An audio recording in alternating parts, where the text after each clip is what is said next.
It's the ITV News.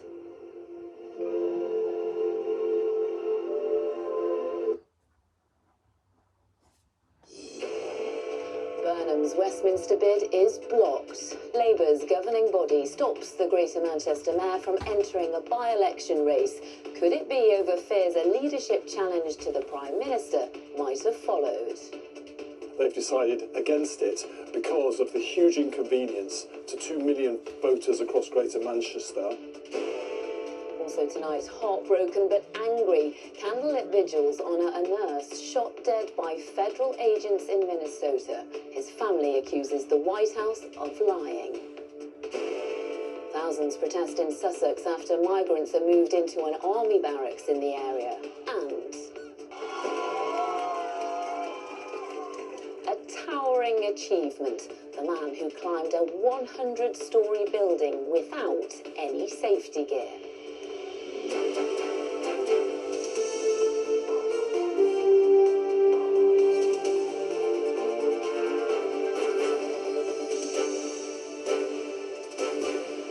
This is ITV News with Lucy Watson. Good afternoon. Andy Burnham's bid to return to Parliament has been blocked by the Labour Party just 24 hours after the Greater Manchester Mayor announced he intended to stand in the Gorton and Denton by-election. The National Executive Committee, which is Labour's governing body, decided today that Burnham would not be allowed to end his term as Mayor early and run as a candidate. The panel voted 8-1 against, with the Prime Minister voting no. Allies of Sir Keir Starmer's had feared Burnham's return would trigger a leadership challenge, with today's move likely to cause a major political backlash. Fred Dimbleby has the latest. It was only 20 months ago that Andy Burnham was elected for a third time as the Mayor of Greater Manchester. His campaigning on behalf of the region helped him become Labour's most popular politician, leading to his nickname, the King of the North.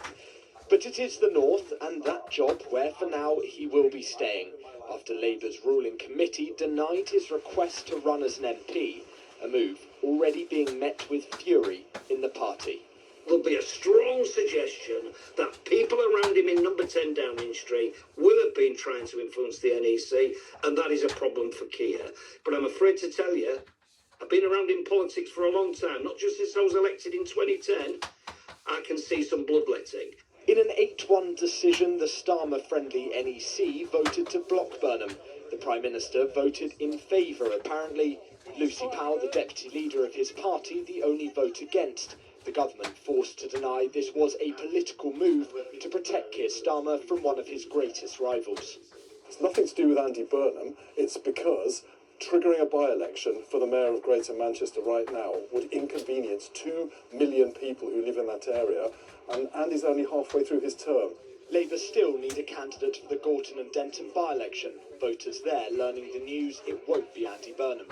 8-1, such a unanimous decision that he cannot stand, he cannot be part of this is so bizarre. The other parties are going to put up some very strong candidates for this area because now they feel they've got a chance. Starmer's got too many people around him that want him to stay where he is, and he's a threat to him. For now, Andy Burnham has been kept away from Westminster, but this decision is unlikely to keep the Prime Minister out of danger. Fred, this is a risky decision by Labour, isn't it? Yeah, it's a really high-stakes moment for the party, but also for the Prime Minister. The anger among the party tonight is pretty extraordinary. You heard it in my piece there. If you go on social media, you'll see MPs accusing the party of weakness and cowardice. Clearly, there was a thought by some Starmer allies that the risk of this outrage was worth the reward of keeping Burnham out of Parliament. But the big question now is whether they can win this by-election, because if they lose it, the blame will be laid squarely at the door of number 10 and the Prime Minister. Thank you very much indeed. The parents of the nurse shot dead by immigration officers in Minnesota have hit out at what they're calling the sickening lies being told about their son. Alex Pretty was shot multiple times by ICE agents as he tried to help a protester who'd been pushed to the ground. In a statement, his family says he was attacked by what they're calling Trump's murdering and cowardly ICE thugs. Our US correspondent Dan Rivers is in Minneapolis, in Minnesota for us. Dan, another tense day in the state and another divisive moment for the country. Absolutely, yeah. The death of Alex Pretty coming so soon after the shooting of Rene Good 2 weeks ago has prompted soul-searching not just here in Minneapolis but across the country. Many wondering if this is a watershed moment, especially as some right-wing commentators are now openly questioning Donald Trump's immigration policies and the crackdown. I must warn you, my report contains audio of the moment Alex Pretty was shot. Minneapolis is fast becoming a city of grief and anger. The bitter cold did not deter those wanting to mark the memory of Alex Pretty last night, nor did it dim their fury. It's just gone midnight here, and even though the temperature is about minus 23 centigrade and colder with the wind chill, there are still people keeping vigil and making their point after yesterday's shooting. They have 3,000 people here and maybe 1,000 of them are fully trained. What sense does this make? The things they're doing, they will pay for in the long run. You know, Donald Trump isn't going to be president forever. The state has deployed a National Guard to the streets as the city's mayor accused immigration and customs enforcement agents of provoking a crisis. The chaos that we are seeing is caused directly by ICE. Despite multiple videos of the shooting in which it could be clearly seen Alex Pretty was disarmed before he was shot, the Trump administration is recasting events. The armed suspect reacted violently. Fearing for his life and for the lives of his fellow officers around him, an agent fired defensive shots. The Trump administration claims that Alex Pretty was perpetrating an act of domestic terrorism, even though, just like with Rene Good, the videos simply don't bear that out. Now it appears they're going to use this as a pretext to vastly increase the number of federal agents in this city. Alex Pretty was an intensive care nurse working with veterans. His words here resonating across the country. Today we remember that freedom is not free. We have to work at it, nurture it, protect it, and even sacrifice for it.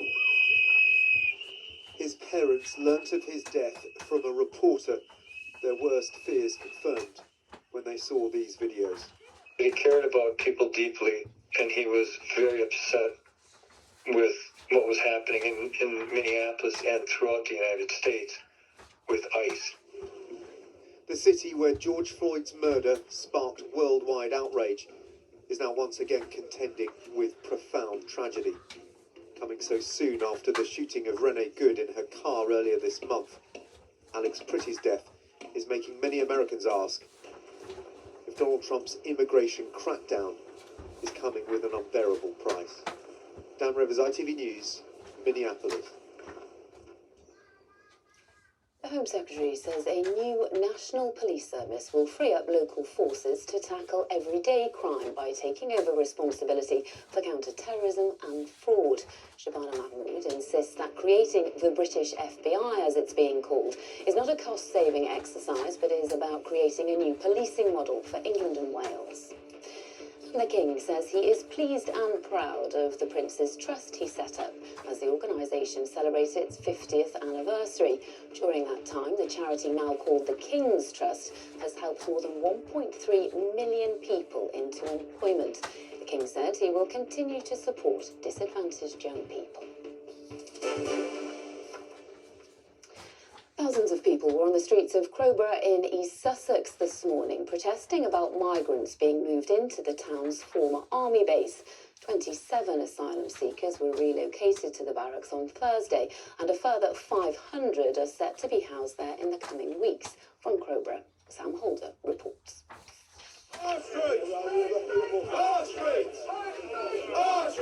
Crowborough has become a lightning rod.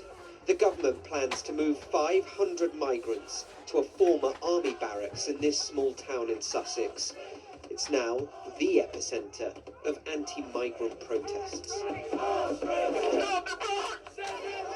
The crowd, a mix of seasoned, self-described patriots, who've taken part in marches across the country, and locals for whom this is a first. It's all about the safety and security of people, really, and changing the whole face of programme. And why are you concerned specifically? You talk about safety and security. What makes you concerned about this? Because we don't know the background of these people and where they're coming from, and they're free to roam. I want to be really clear, this is not about race. It's about the appropriateness of putting 600 unemployed, undocumented men half a mile from my children. There's no evidence the planned migrants are dangerous, but in Crowborough that fear is widespread. The irony is that this is part of the government's plan to move asylum seekers out of hotels, which has been a controversial policy, into cheaper, less comfortable accommodation like army barracks. And the government isn't backing down. I do understand that strength of feeling, but for the housing of asylum seekers, military sites are very much part of that solution, and they are the right way forward. So I will defend that decision. On Thursday the 1st, 27 migrants moved in. Despite the protests, it looks like hundreds more will follow. Sam Holder, ITV News, Crowborough. Now, look away now if you're scared of heights, because a Daredevil climber has pulled off the ultimate don't try this at home stunt. Alex Honnold from California climbed up all 101 stories of the Taipei Tower in Taiwan, and he did it with no ropes, no safety gear, and apparently no fear. Here's Callum Fairhurst. Have any of that transitional... A real-life Spider-Man, scaling one of the tallest buildings in the world. At 1,600 foot high, there's no room for mistakes. One slip, and it would all be over. With offices throughout the 101-floor building in Taipei, workers lined up against the windows to catch a glimpse of Alex Honnold passing by. The Google floor is so psyched, it's crazy. Alex is no stranger to daring climbs. He was the first person to scale Yosemite's El Capitan with no ropes. That ascent was shown in an Oscar-winning documentary. This climb, though, was broadcast live.